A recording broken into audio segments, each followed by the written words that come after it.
ওং নমো ভগবতে বাসুদেবায়। জয় শ্রীকৃষ্ণ। রাধে রাধে।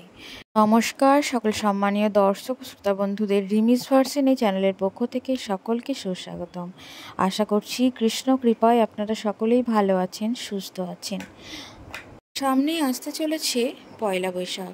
1431 বঙ্গাব্দকে সমাপ্ত জানিয়ে 1432 বঙ্গাব্দকে সূচনা করার সময়। প্রথমে জানাই পয়লা বৈশাখের আন্তরিক প্রীতি ও শুভেচ্ছা এবং কৃষ্ণময় প্রীতি ভালোবাসা।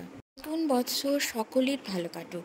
পয়লা বৈশাখ বাংলা নববর্ষের প্রথম দিন, যা অত্যন্ত শুভ এবং গুরুত্বপূর্ণ। এই দিনে বাঙালিরা নতুন বছর শুরু করার জন্য বিশেষভাবে উদযাপন করে থাকে। পয়লা বৈশাখ বাংলা বর্ষপঞ্জিকার প্রথম দিন, যা নতুন বছর এবং নতুন শুরুকে চিহ্নিত করে। পয়লা বৈশাখ বাঙালির কাছে এক গুরুত্বপূর্ণ সাংস্কৃতিক ঐতিহ্য, যা নতুন বছরকে উদযাপন এবং নতুন প্রত্যাশা নিয়ে থাকে। নতুন বছরকে শুভ সূচনা করার জন্য প্রত্যেকেই লক্ষ্মী, গণেশ এবং অন্যান্য দেবদেবীর পূজা করে থাকেন এবং তাদের থেকে আশীর্বাদ প্রাপ্তি লাভ করেন। নববর্ষের প্রথম দিনটি বাঙালি পালন করে তার নিজস্ব সংস্কৃতি অনুযায়ী। কেউ নতুন পোশাক, খাওয়ার দাওয়ার, আড্ডা, বাংলা গান, সাহিত্যচর্চা এসবের মধ্য দিয়েই সেই দিনটি তারা পালন করে থাকে। পয়লা বৈশাখ থেকে বাঙালি ব্যবসায়ীরা নতুন বছরের সূচনা করেন। নতুন খাতার ব্যবসার হিসাব রাখা শুরু হয় এই দিন থেকে। দোকানে দোকানে পয়লা বৈশাখে তাই লক্ষ্মী গণেশের পূজা করে এবং খাওয়া দাওয়ার মাধ্যমে হাল খাতা পালন করা হয়।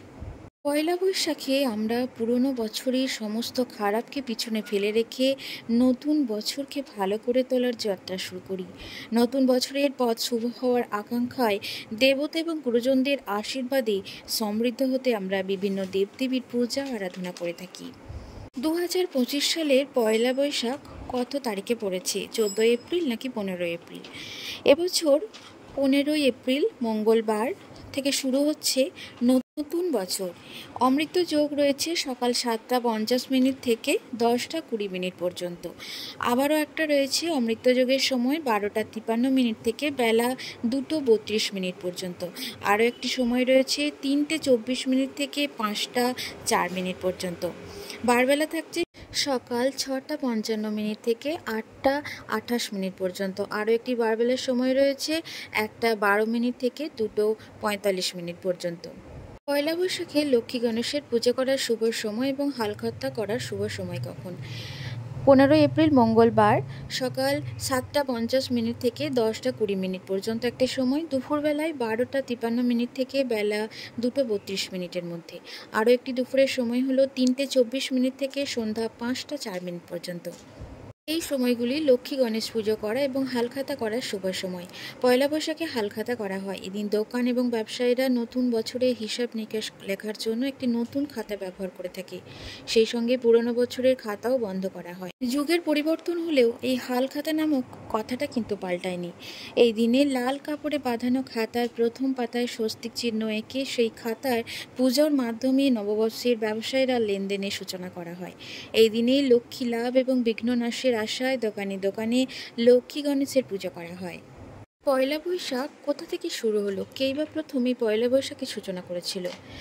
সে এক যুগের কথা। পয়লা বৈশাখের ইতিহাস 16 শতাব্দীতে মুঘল যুগ থেকে শুরু হয়ে আসছে বলে মনে করা হয়, যখন সম্রাট আকবর ফসল কাটার মরশুমের উপর ভিত্তি করে একটি নতুন কর ব্যবস্থা চালু করেন। এটি বাংলা নববর্ষের সাথে মিলে যায়, যা ঐতিহ্যগতভাবে স্থানীয় জনগণের দ্বারা উদযাপন করা হয়। আকবরের আমলে প্রত্যেকেই চৈত্র মাসের শেষ দিনের মধ্যে সব খাজনা শুল্ক পরিশোধ করতে বাধ্য থাকত। এর পরের দিন পয়লা বৈশাখে জমিদাররা প্রজাদের মিষ্টান্ন বিতরণ করতেন, আপ্যায়ন করতেন। সব মিলিয়ে একটা গোটা উৎসবের সূচনা হয়ে যায় সেই সময় থেকেই। হালখাতার প্রচলন সেই সম্রাট আকবরের সময় থেকেই হয়ে আসছে। জমি, কৃষিকাজ, খাজনা এবং ব্যবসাদার হিসাব করার জন্য শুরু হয় এই হালখাতার প্রথা।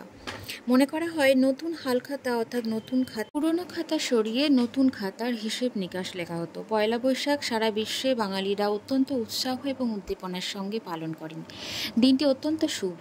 খুব ভোরে ঘুম থেকে ওঠার মধ্য দিয়ে এরপর স্নান সেরে নতুন জামা কাপড় পরে ভগবান গণেশ এবং দেবী লক্ষ্মীর পূজা করা হয়। আগামী বছরে সুখ সমৃদ্ধির জন্য ব্যবসায়ীরা পয়লা বৈশাখে তাদের প্রতি পূজা অর্চনা করেন। বিকালে হালখাতার উৎসব পালন করা হয়। পয়লা বৈশাখী উৎসবের অন্যতম আকর্ষণ হলো ঐতিহ্যবাহী বাংলার খাবার, যার মধ্যে রয়েছে নানা রকম মিষ্টি এবং নানা রকমের তেলে ভাজার স্বাদের বিভিন্ন খাবার। বন্ধুরা, এই ছিল আজকের ভিডিওটি। আজকের ভিডিওটি এখানে সমাপ্ত করছি। সকলের নতুন বছর খুব ভালো কাটুক, আনন্দে কাটুক। আপনাদের সঙ্গে আবারও দেখা হচ্ছে পরবর্তী কোনো নতুন ভিডিও নিয়ে। সকলে ভালো থাকুন, সুস্থ থাকুন। হরে কৃষ্ণ, রাধে রাধে। ধন্যবাদ সকলকে।